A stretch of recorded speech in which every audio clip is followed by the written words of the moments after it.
Mr. President, Madam Vice President, esteemed Cabinet Department Secretaries and Agency Directors, good evening.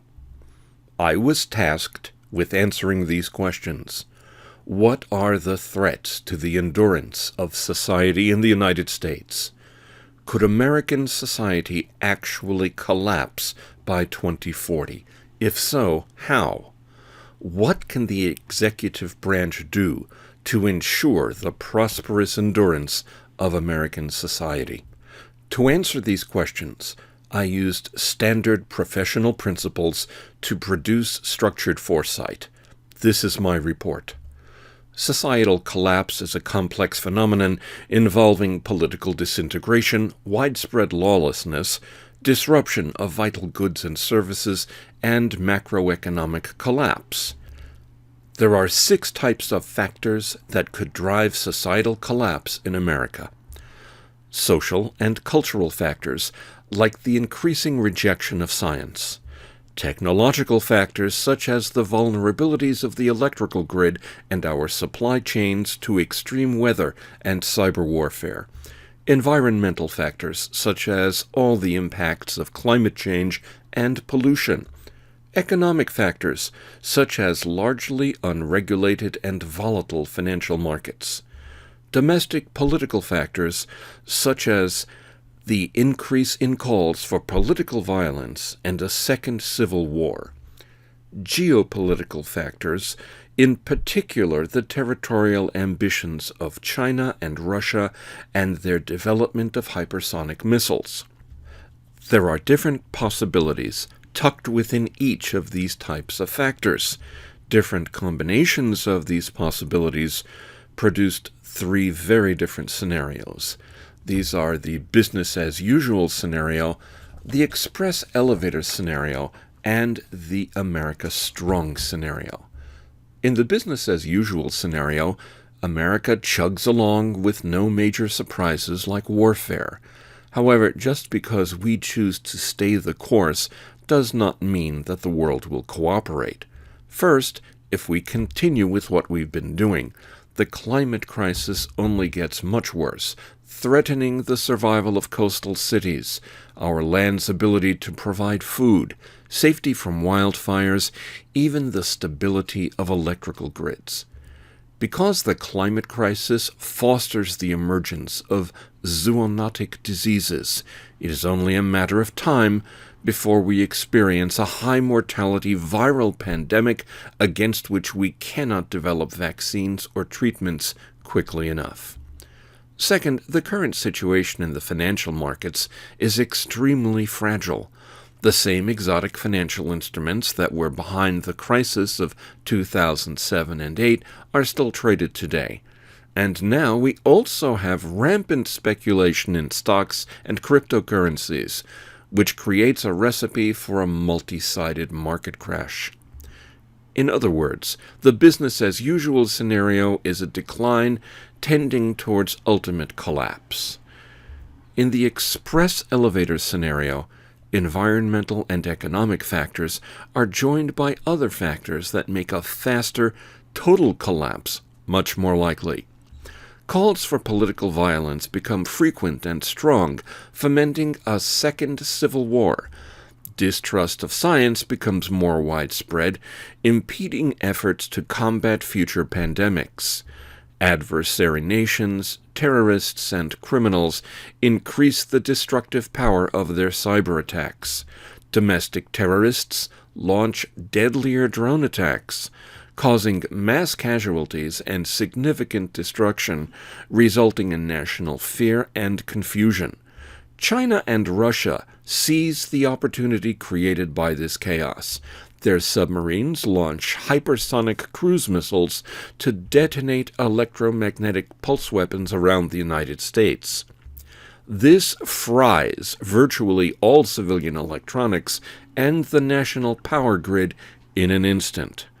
The U.S. has plunged into the technological equivalent of the early 17th century without the skills to survive in such a world.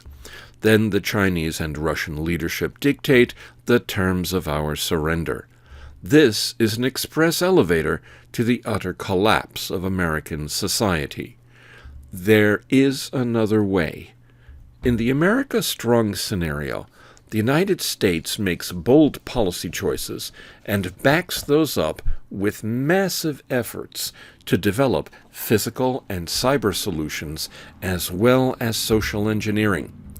As a result, Americans thrive and American society is stable and secure. Here's how we do this. The executive branch takes a whole-of-government approach to address the factors that could drive the collapse of America.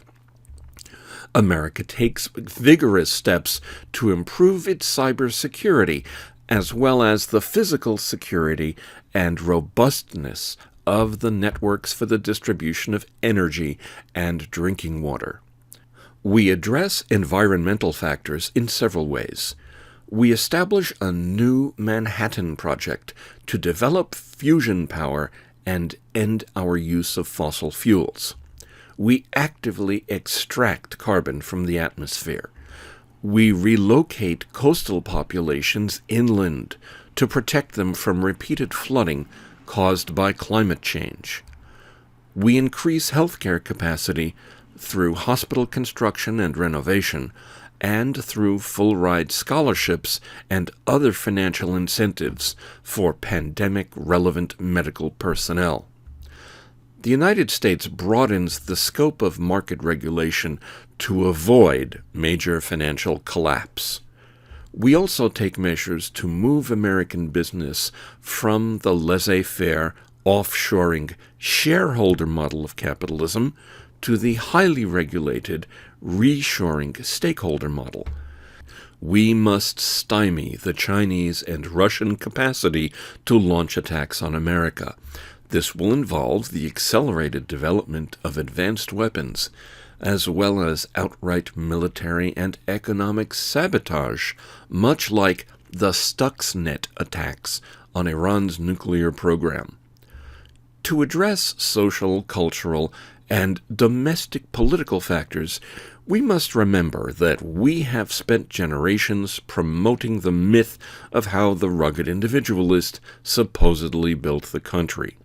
We must shift our cultural narrative to reflect the fact that America was really built by communities of people who settled the land, built the schools and houses of worship, celebrated together, and improved their surroundings. Here is how we start to shift the archetypes that guide our national life. The executive branch launches a four-pronged effort to promote mutual cooperation and a community-building ethic. 1. As preacher-in-chief, the president promotes the American tradition that we are all on this wagon train together, and promotes the community barn-raising ethic of mutual cooperation for the benefit of all. 2. The executive branch launches a massive effort in primary and secondary schools to promote the wagon train tradition and the barn-raising ethic. 3. We use social cause marketing on all media to promote the idea that the true American way is to pull together in a crisis. 4. We sponsor conferences at state universities on the advantages of societal cooperation and pulling together in a crisis. We launch similar four-pronged efforts promoting the reality of the climate crisis, respect for science and its methods, critical thinking, and the hallmarks of democracy, such as the Constitution and the rule of law. Wrapping all of this in a bow, the President and Congress establish a cabinet-level Department of Foresight.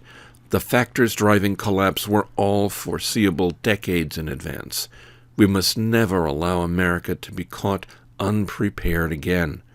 To provide the monumental funding necessary, the executive branch adopts modern monetary theory as its official policy. In other words, we just print the damn money to protect and support our people. Taxes on the resulting prosperity pay off our debts. Trickle-down economics did nothing for America. Gush-up economics will do more than trickle-down ever did. Thank you for your kind attention.